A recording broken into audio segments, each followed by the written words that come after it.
is how many fucking attempts now? For fuck's sake.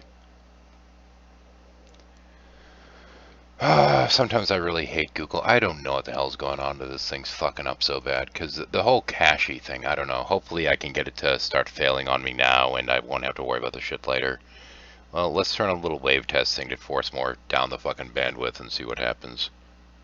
I don't know what the hell's going on with this shit. Come on, we gonna run this thing or not? There we go, play. Okay, it's wave test going. Thing's pissing me the fuck off, man, I tell ya. I'm gonna wait to see if the actual ad goes out.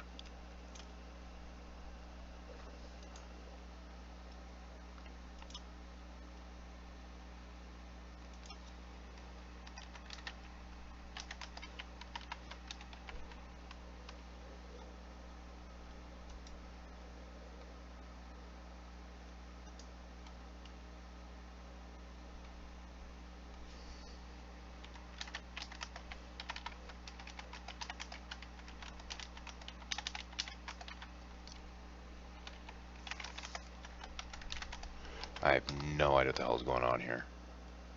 And last try, repost the shit. And yeah, it looks like it's going so far so good. The question is, if I start the audio back up on the damn file, is it going to crap out on me immediately again? I'm not trusting this right now, to say the least. Well, it says we have one viewer there. It might be me, I don't fucking know. Really fucking irritating. Yeah, it's, Google's being a bitch right now. I don't know what the hell's up with this. I put it back to the 720p because I've been trying to do it at high def. Because, you know, that'd be nice with all the secondary images and shit. But it seems to be just determined to fuck me up, so I don't know what the hell's going on here. I'm just going to give it a couple more seconds. And I'm going to see if it's going to crap out. I'm willing to bet that the second I hit play on the damn video, it's going to fuck me again. But we'll see, I guess. I don't know. I'm not sure what the hell's going on here. I mean, I could raise my bitrate through the roof, but that doesn't seem to matter. But I don't know. This thing's been much better to me when I'm broadcasting at 720p. So I'm not sure what the hell's going on. That, and for some reason, XSplit itself right now is kind of running low. Or slow, rather. So I'm not entirely sure what the fuck is going on with this shit. I'm just horrified that the second I hit play again on the actual audio that it's going to just screw up all over again. This is, what, attempt 3 now? And now, usually 720 works alright, and I've double-checked everything, so, I mean, it looks okay, but, yeah, technical difficulties are a bitch, man. And the problem is that I can't just redo the old stream, because the old one was at 1080. And if I tried to restart on that one, it was just going to fucking piss in my Cheerios some more. I don't know, man. But annoying anyway around it. Once again, this is an older version from 2012, back when I was first trying to put this online, in part to entertain my daughter, back when she was missing her dad, because, you know, she was putting up with mom being a bitch and really needed that level of comfort and what have you. I was trying to do it in a different format with things like voice acting and this and that back in the day. I've not gotten much of a response from the last few installments that I put up there, so this may be the last installment for a bit of a while, depending on what kind of response I get from my patrons, because, you know, they're the ones that are paying me to do content, so their say kind of goes in terms of this. Well, let's hit the play button and see if the thing decides to hose up on me again, and if it does, sorry, I'll just have to upload the fucking file independently, and I'd rather be able to, like, have the live chat going and chill out with everyone, but hopefully this fucking thing's gonna cooperate. Okay, let's give it a shot. Cross your fingers and hope the stream doesn't hose up on me a third time. Jarum watched quietly as a group of trees swayed in the distance. She thought it seemed strange that the movement seemed so isolated. It certainly hadn't been caused by the wind. Each of the teams taunted one another from within the confines of their transit platforms as they were slowly lowered into the final testing area. A large stone-colored platform was set at the center of the 5 broad curved pathways which had been cut into the woodlands. There was only a mere 20 yards between each of their landing positions and the central platform. The 5 paths were arranged so that each of them would be unable to see the center until they passed halfway down their path. As they began their descent into the trial area, more trees moved, this time Closer. The blue border surrounding their base turned orange as their transit platform lowered into position on the ground at the center of this area. Jarum saw more trees sway, but this time they were much further in the distance. She tried to convince herself that it must be related somehow to other trials being conducted in the area. There was a strange wrongness about the way the trees shifted and bent under the will of some strange and unknown force. Seemed ominous in ways she could not even define, and chilled her to the very core. The foliage was incredibly thick in this area. The curved pathways weren't that far apart, yet the brush was too dense to be able to see a hint of the positions of the other teams. It seemed as if the people responsible for setting up this trial wanted to keep the participants on the pathways. The transit platform locked into position on a raised metallic platform within their designated base area, but the glassy dome remained closed. You will be given 5 minutes to prepare. The competition will begin when the domes are all opened. Let's charge the platform as soon as the dome starts to open, Miyako said as he peered down the pathway. That's a strategy for failure, Lorik scoffed. The other teams will most likely try that technique. Don't forget that we can get disqualified if we get captured and dragged into another team's base. The objective is to hold the platform, so we can focus on that. No. Lorik's right. It is our nature to rush into combat, but that just results in chaos on the battlefield. What we should do is turn away from our own personal desires for glory and work as an organized combat unit. Miyako began to object, but was swiftly silenced. Just listen. Faru said sternly. They're right. We have to work together. There's going to be too many people struggling to defend the center all at the same time. Didn't you pay attention while we were landing? That platform's at least 10 feet across. The only way to hold it will be to take as many people out of the competition as possible. If we work in groups of 2 or even 3, we'll have much better chance to eliminate the other competitors. The one-on-one combat tactics, which are usually employed by our people, may be more honorable, but they're also less effective. We should also try to keep close enough together to make sure we can protect any of our teammates that they try to capture. I'm going to find a good tree to climb, so that I can keep an eye on things from above. That way I can keep an eye out for any unexpected dangers. Unexpected dangers. Korak repeated the word slowly while wondering what kinds of dangers she might be concerned about. I advise using stealth to our advantage. Once the fighting starts, they'll be too preoccupied to notice us moving through the underbrush. The foliage is too dark and thick for them to see us easily. The only issue would be the sounds of movement between the leaves and small twigs snapping. I'm fairly confident that any of us, except maybe Eru, will be able to move unnoticed once the commotion starts. Faru said with a grin. My coloration does put me at a disadvantage. Eru admitted. While you're hiding in the bushes, what should I do? Stand in the open and look important. You are Silverclaw clan. That's what your people do, right? Eru scolded Korak. That's not fair. I've worked hard over the course of these trials. Still, it's not a bad idea. Once the others are in position, you can be the bait to lure them into striking range. Or wait at the halfway mark so you can come assist when you're needed. In the meantime, we'll have 2 teams of 2 ready to pounce and overwhelm them with numeric superiority. Korak's plan has significant tactical merit. My plan? That was my plan? I was just making a joke. Well, that joke of yours turned into a good strategy. I did good? Did I? Yes, you did very well. We can use the mirrors to signal one another. There are 3 of them in the bag, so we only have 1 for each team. Jarum will have the 3rd mirror so she can signal us on the ground. I shouldn't need one. Sounds good to me. What about the platform? We have a plan for capturing the other players, but not for actually holding the platform. Once enough of the other players are captured, it'll be easy to hold that platform. There should be only 1 team left with active players at the end, and that will be the team that wins. Attention, competitors.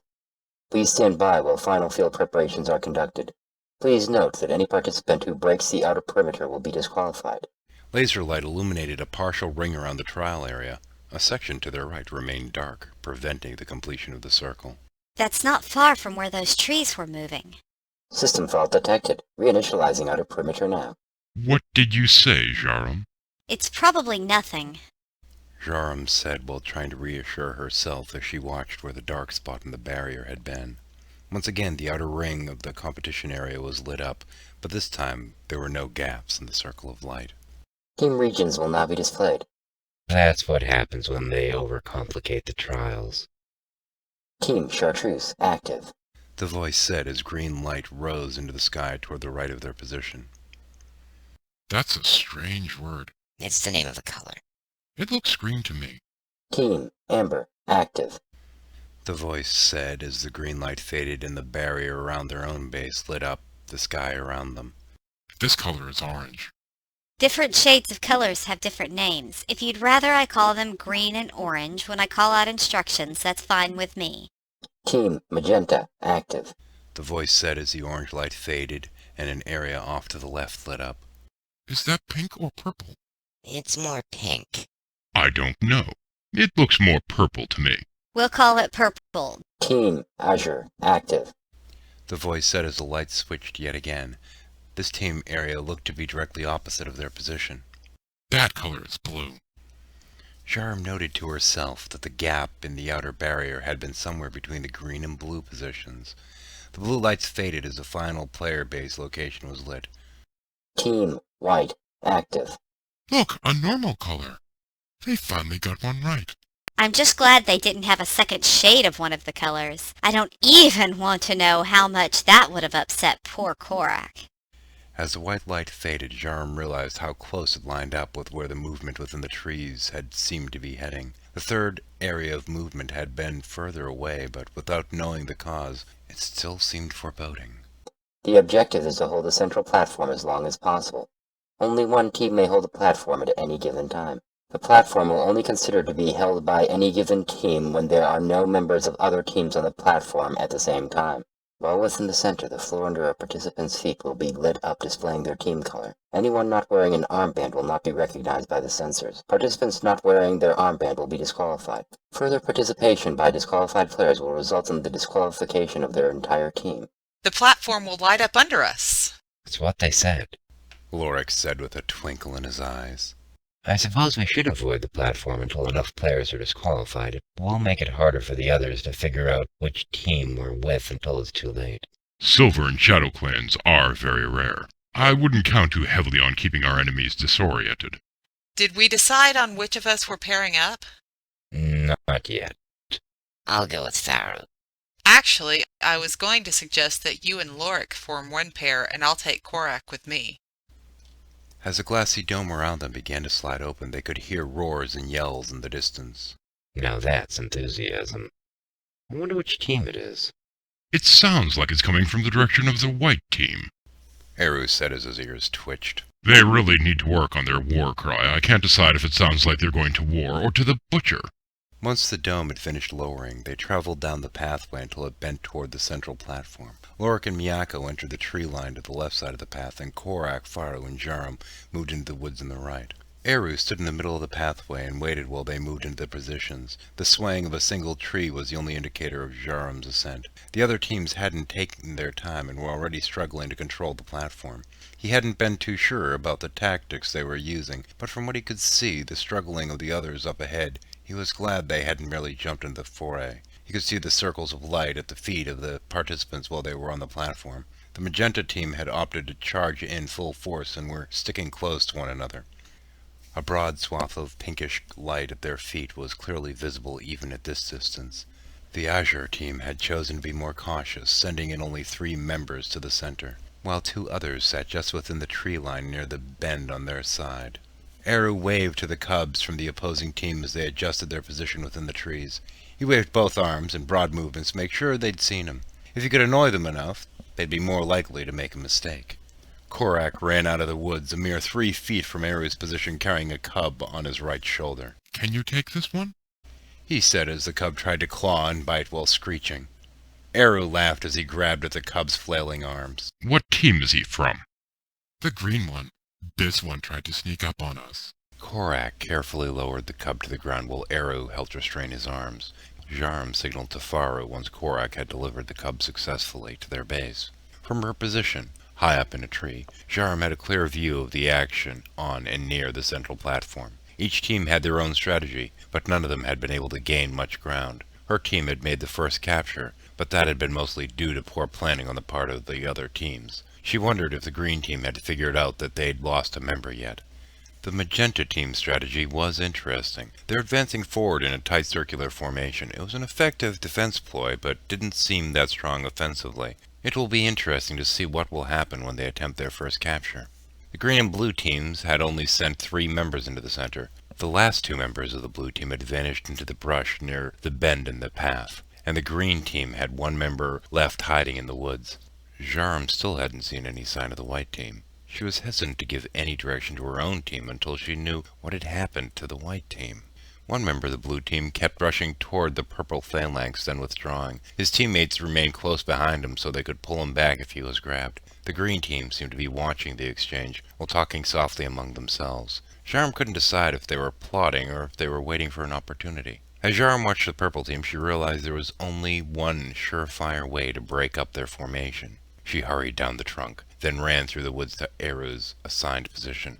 Korak still hadn't made it back to his post. The 2 of them were arguing fiercely, and it didn't take long for her to figure out why. You need to bring those back to our camp. I don't want the Green Cub to play with them, Korak insisted as he tightened his grip around the weapons which they'd made earlier. I'm sure he won't play with them. You're going to get us disqualified. I need everyone in their positions. Jarum said angrily as she peered around the bend of the path.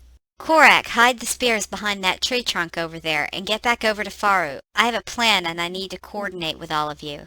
Sorry. What's the plan? Jarum gazed into Eru's eyes and said, I need you to let yourself get captured by the purple team. I'll send Miyako and Lorik to rescue you before they get past the bend in their trail. You 3 don't have to worry about a capture. Korak and Faru will take care of that part. I don't want to get disqualified. Are you sure this will work? Trust me. Jarum said with a twinkle in her eyes and a flick of her tail. Eru regarded Jarum with mild suspicion. I'm not thrilled with the idea, but I'll do it. Signal me when everyone's in position. Jarum had an extra spring in her step as she bounded into the woods and raced to Lorik and Miyako's position. It's about time.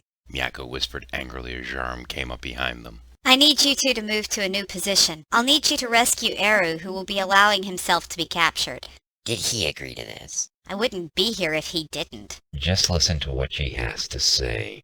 I need you 2 to move down to just before the bend in the road on the purple team's path. I expect Purple to send Eru to their base with only 2 guards. Your objective isn't to capture Eru's escorts, just to free him from them. It's an entirely diversionary tactic meant to weaken the purple phalanx. If we're not making a capture, what's the point?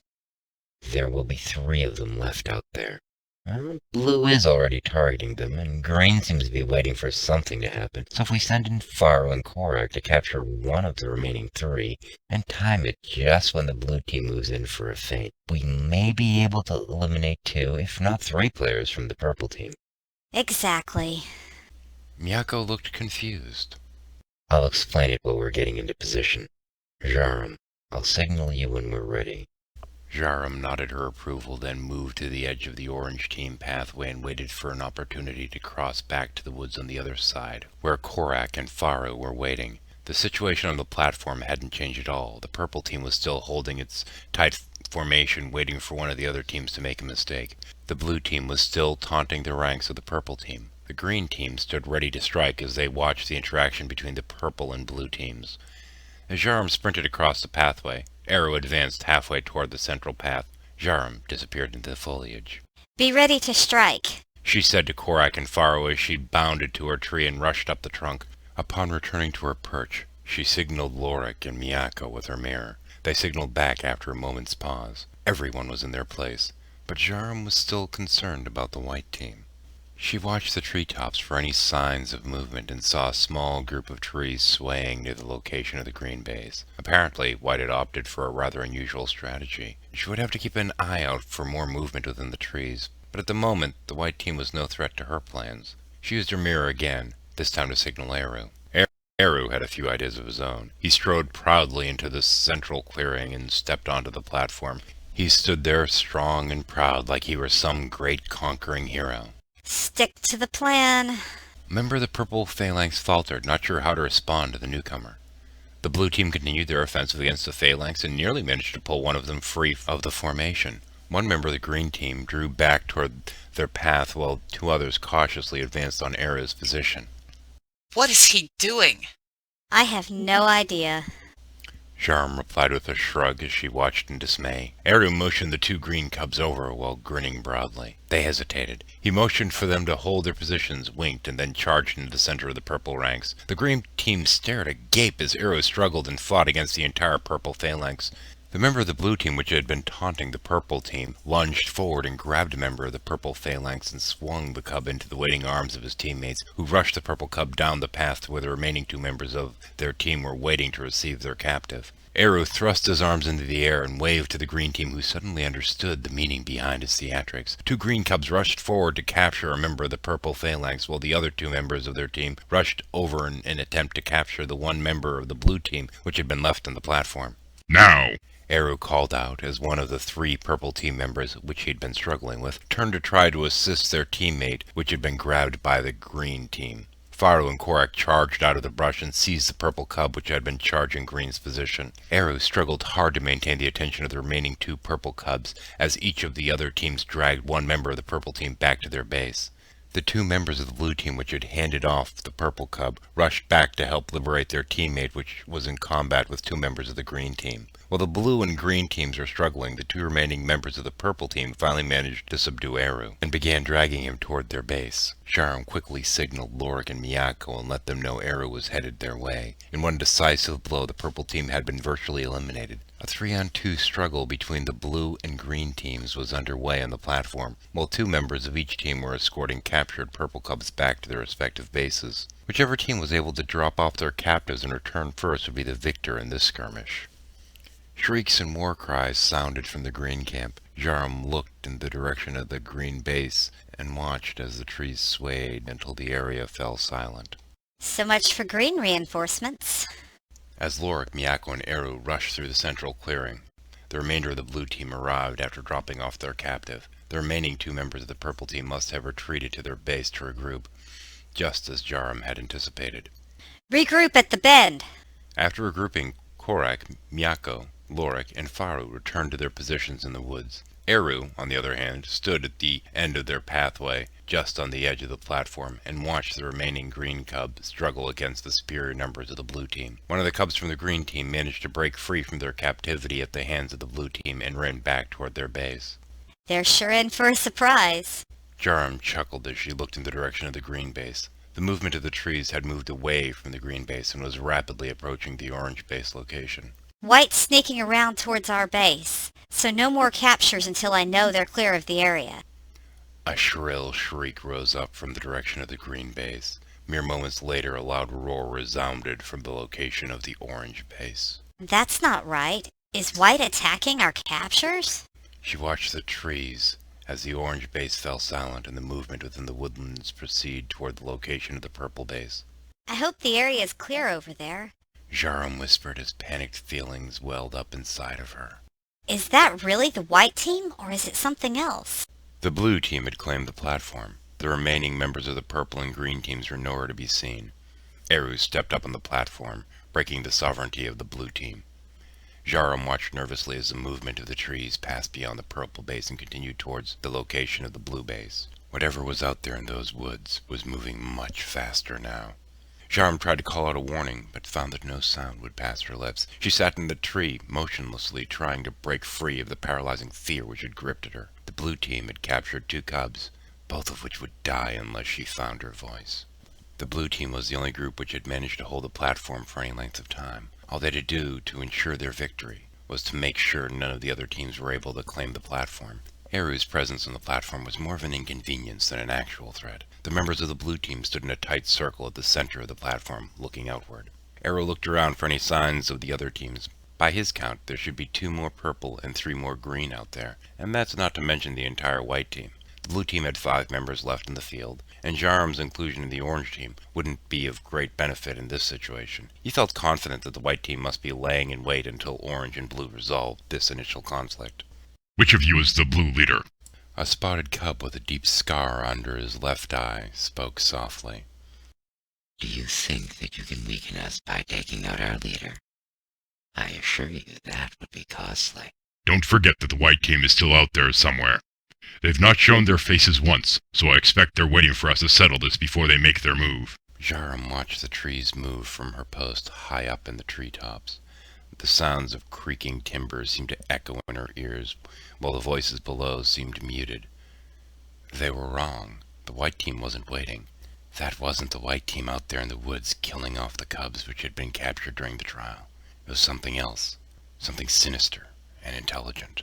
What do you propose? Let's call a truce for now and send out our people in teams of 2 to scour the woods and flush the white team out of their hiding places. Then we can come back here and settle this conflict of ours without any interruptions. No! Jarum screamed as she swung down from the trees, limb by limb, until she reached the edge of the platform. She lost her balance as she landed and slid toward the blue formation. The blue team pounced, the orange team rushed to her aid, and the remnants of the purple team charged in, desperately seeking to make a capture of their own in the midst of the turmoil. Korak, get the weapons! It's coming! Jarum said over the sounds of distant roars and screams. Eru struggled to pull Jarum free from the clutches of the blue team. Jarum grabbed onto his shoulders with her claws extended and screamed, You idiots! It's coming for us! Get the weapons! Only you and Korak know where they are now. Get them before it kills us all! Lorik pulled away from combat at the sight of the fear in Jarum's eyes. Korak was struggling with a pair of blue cubs while Eru was trying to free Jarum from 2 other blue cubs which had seized her. Faru and Miyako were busy dealing with the opportunistic purple cubs. The 5th blue cub was still reeling from a blow to the head, which had been Lorik's doing. Lorik looked around for the unseen threat which had thrown Jarum into such a panic. The solitary remaining cub from the green team stood at the edge of the pathway leading to the green base. She held a retractable spear in each hand and shivered involuntarily. The spears were both fully extended and dragged on the ground behind her. She looked physically unharmed, yet her coat was matted with blood. Laura could only wonder what terrible sight had widened her eyes into such a look of shock and fury. Lorik shoved Miyako out of the way and grabbed the purple cub who he'd been wrestling with by the nape of the neck and forced him to face in the direction of the blood-coated green team member. There's something terribly wrong. Return to your base, get your spears, and come back here. We must defend ourselves. We're being hunted.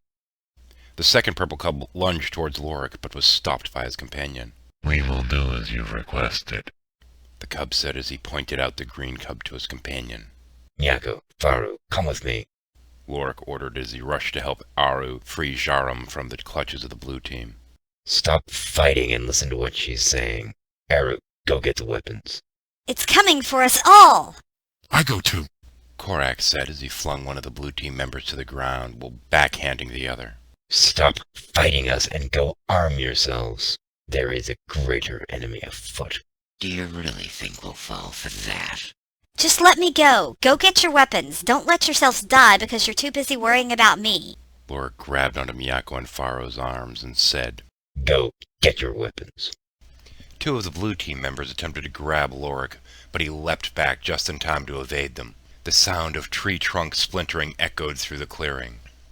It was then that they caught their first glimpse of the creature as it burst through the woods. It smashed through the foliage, shattering trees as if they were mere twigs. Its translucent golden fur shimmered in the sunlight. The creature's mouth was large enough to swallow a fully grown Karzan. Each of the claws on its 6 legs was longer than Lorik's forearm. It was over 15 feet tall at the shoulder. The legends were true. There was a phalanx loose on the trial grounds. Its claws and jaws were bathed in fresh Karzan blood. A bloodlust showed within its eyes, which would never be satiated. The phalanx bounded into the clearing and descended upon the blue team. It swung both of its front claws inward while maneuvering with its second set of arms and its hind legs. It scooped up Jarum and all 5 of the blue team with its mighty forepaws and lowered its jaws swiftly. You will not eat my friend. Korak bellowed as he rushed past Lorik's position. Eru thrust Lorik's weapon into his hand as he rushed past with Miyako trailing a few paces behind. Faru ran up next to Lorik, carrying all the poison dart spears as well as both retractable spears. I can't fight holding all of this. The phalanx tightened its jaws around the cubs. Its head was still lowered, and it seemed to be grinning with fiendish satisfaction. Pull back. Circle it, but do not approach. Don't forget we're not dealing with some simple, stupid animal. The beast is at least as intelligent as any of us. It has Jarum. The moment Korak broke eye contact with the phalanx, it slashed out at him with its mighty claws. Eru and Miyako both leapt to knock Korak out of the way. They were each within a hair's breadth of being struck by the mighty phalanx claws. Each of them rolled in a separate direction to absorb the impact of hitting the ground. Wake up, Green. Never trade fear for cowardice. The cubs of the orange team formed a partial circle around the mighty phalanx, which held the squirming blue team locked within its jaws. All it needed to do was clamp down, and they would all die, along with Jarum. We have teeth that bite. We have claws that rend. We are the great felines of the savannah. Miyako screamed. The horror in his eyes subsided as the words passed his lips. Our hearts still keep beat with the drums of war. He finally got it right. Jarum whispered as she struggled to free herself from the deadly jaws of the phalanx. We are Karzan. The blood-covered member of the green team screeched as he gripped both spears tightly and charged headlong into combat. The moment the phalanx's eyes darted to the left to look at the green cub, Faru called out to Jarum while tossing one of her poison spears to the miniature Karzan. The phalanx began to clamp down its mighty jaws. The sound of snapping bones filled Jarum's ears as she plunged the cluster of darts into its gums between its massive teeth. As the mighty beast recoiled from the unexpected pain, Lorik and Eru struck at the corners of the phalanx's mouth with their electrified spears. Faru, my spears! Jarum said before she'd even struck the ground, after being expelled from the creature's vast toothy maw. The phalanx turned back toward the woods, but was met by the spear tips of the purple team. The cub from the green team narrowly avoided being struck by one of the phalanx's mid-claws and rolled under its belly as he thrust his retractable spears upward. Miyako struck at the side of its head with his electrified spear as Lorik and Eru avoided being struck by its front claws. Faru tossed Jarum her spears. The phalanx drew 3 of the injured members of the blue team into its mouth and clamped down. The cubs in its mouth didn't even have time to scream as it chewed once and gulped twice. The phalanx dropped its immense weight onto the green cub while raking at the 2 purple cubs with its hind leg. The retractable spears were not sharp enough to pierce its dense hide. Korak thrust at it with the long tips of the pry bar which jutted out from the ends of his spear. The metal pierced deeply into its shoulder. It roared in anger and rage as it fell onto its side and swung out at Korak. Eru was able to pull the green cub free from the underbelly of the enraged beast, but nothing could have prevented Korak from being struck by the mighty beast. Korak flew through the air and struck a tree before falling to the ground in a heap. The phalanx grasped at the spear which was embedded in the shoulder and snapped the wooden haft in 2. Faru struck at it with her poison spear, but to no avail. The flimsy spear broke without a single poison dart penetrating the phalanx's dense hide. The phalanx swung at her with one of its massive paws. Miyako leapt into the air, knocking Faru out of the way. No! He was struck by a solid blow, which drove him to the ground, impaled by 2 of its massive claws. It raised its enormous paw, intending to strike again at Faru, but Miyako's carcass was held fast in a tattered, bloody heap. She scampered to a safe distance as it stepped on Miyako's corpse with its second leg and pulled its nail free from Miyako's ribs. Lorik looked around himself in horror. Miyako was down. Korak was either unconscious or dead. Jarum hadn't moved since she'd struck the ground.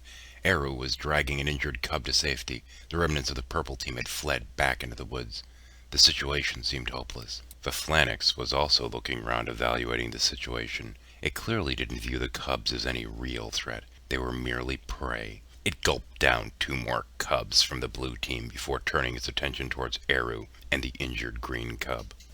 Lorik knew they were all going to die unless he could find some way to drive off the creature. Neither brute force nor negotiation would win this battle. If it were a mere beast, they'd have no chance, but it was a sentient creature known to have empathic, and in some cases fully telepathic abilities. He summoned up all of his will as he paused for a moment of gratitude for all the lessons his father had taught him over the years, and laughed. He laughed loudly and forcefully as the phalanx swung to face him in shock and wonder. Lorik locked eyes with the mighty creature and cast his spear aside. He abruptly stopped laughing and took a single step forward. The phalanx stepped back. We've played long enough.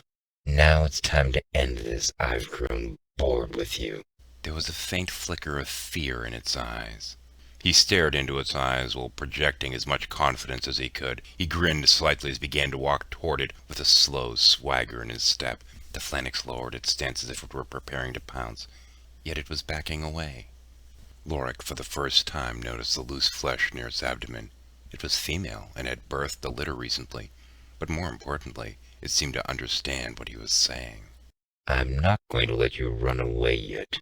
My servants are still in the process of capturing your young. I don't want you dead yet. I need you alive so we can harvest the pelts of your young. All it had taken was a few well-placed words to turn the tables. The expression within its eyes had turned from that of the victorious predator to that of a horrified mother. The moment it started to turn away, a large rock struck the side of its head. Lorik was sure he knew where the stone had come from, but he tried to block that knowledge from his conscious mind. Don't turn away from me when I'm speaking. Lorik growled as he took another step forward. He held his arms out dramatically. I have more power at my disposal than you can comprehend. As it started to turn away, another large stone struck at the side of his head. Lorik gestured with his hand in an attempt to make it look as if the rock had been doing his bidding. After it shook off the concussive blow, it glared at him with a rage unlike any he'd seen before, and hoped he'd never see again. Lorik held its gaze while grinning confidently. He could see arrows sneaking up on its left side. The phalanx whispered telepathically within the deepest recesses of his mind. If my young are harmed, I will devour your entire clan. The emotion which lay behind the creature's telepathic words terrified him to the core. It tried to take advantage of the moment of confusion, but Korak was prepared for this moment. He slung another boulder at the beast's mighty head. As the stone struck, Eru leapt onto its shoulder, withdrew the pry-bar lance which was embedded within its arm. As it screamed in pain and rage, Jarum finally made her move and thrust both of her poison spears into the back of its throat. It bit down on the spears and moved to attack Jarum, but Eru had moved into position to strike and swung down with the end of the pry-bar spear, embedding it within the eye socket of the phalanx. I tried to warn you. Lorik said boldly as Faru retrieved Miyako's spear and rushed into combat. He could still feel the creature telepathically clawing at the back of his mind as it was bludgeoned by stones and shocked by Faru, while the purple cub stabbed at it with knives collected from supply bags from multiple bases. The phalanx tried to fight back, but Lorik refused to release the portion of its mind which had touched his. He stood motionless until the mighty beast finally fell. I don't believe you actually stared down a phalanx. Where'd you learn to do that? I told you there's a benefit in learning about other cultures. That's a demonstration of what some call bluffing. Lorik had lied. He couldn't even begin to understand what had just happened. But something had passed between the creature and himself. He had felt it die. And deep down inside, he wondered if it had dragged a part of him with it into the darkness. Not merely his innocence, but some strange, intangible something, which he could no more understand than define.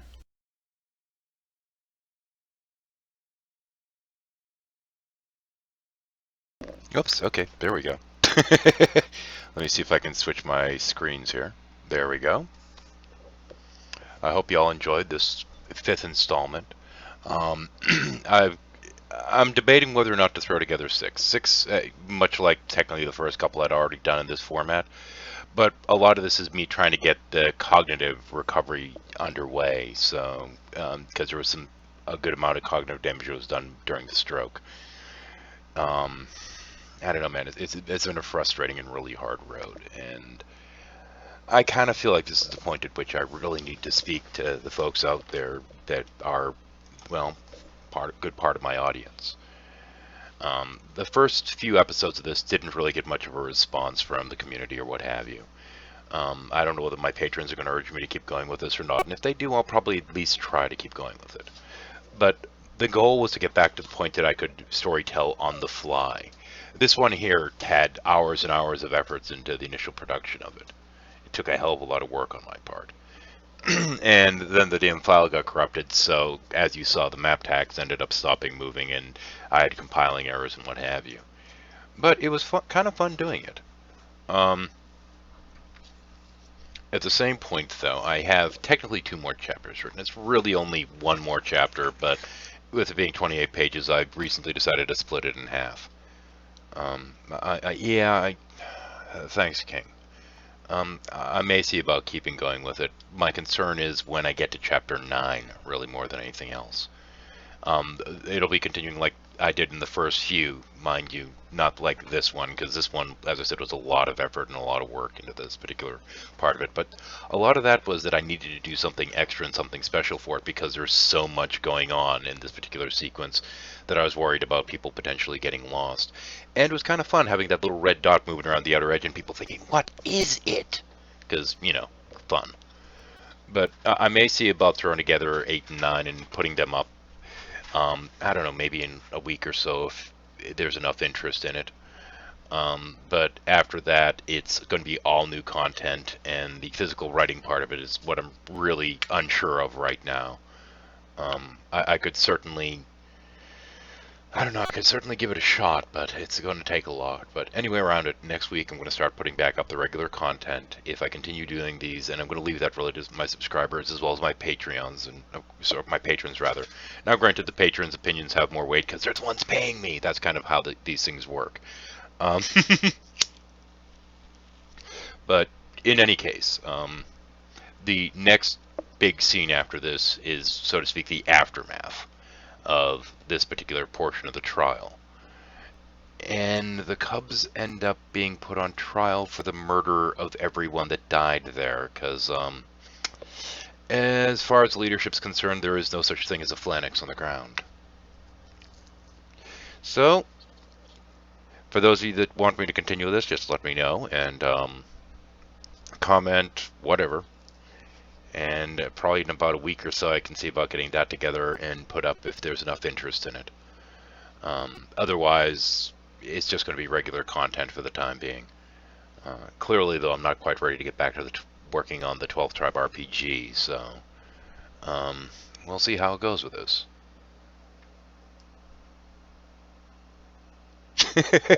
No, that wasn't a go to my Patreon plug, honestly, straw man.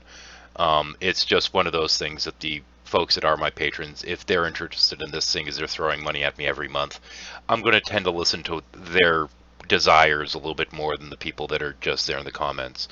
Because, like I said, I mean, they're the ones that are helping me pay the bills, so to speak. So, anyway.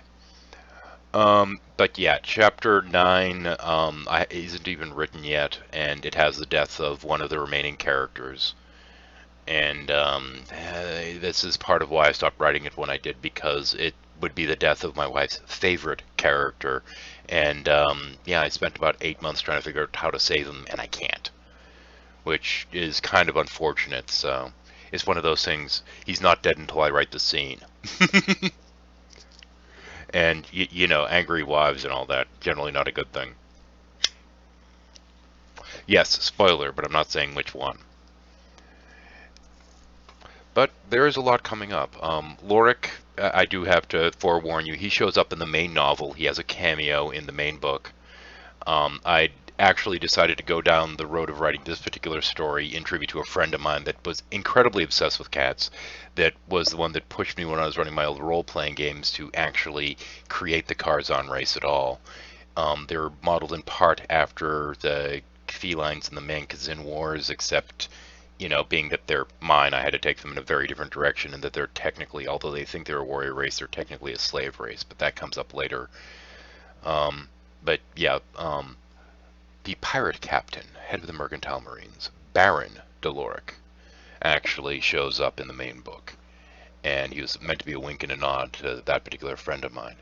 Now, when I was actually initially doing the reads of these years ago, when I did the one that was presented tonight, I was doing that for my daughter, who was having a really hard time during that particular time period of her life, and my voice was a comfort to her with all the shit she was going on at home, so I started doing these predominantly for her at the time under a separate channel.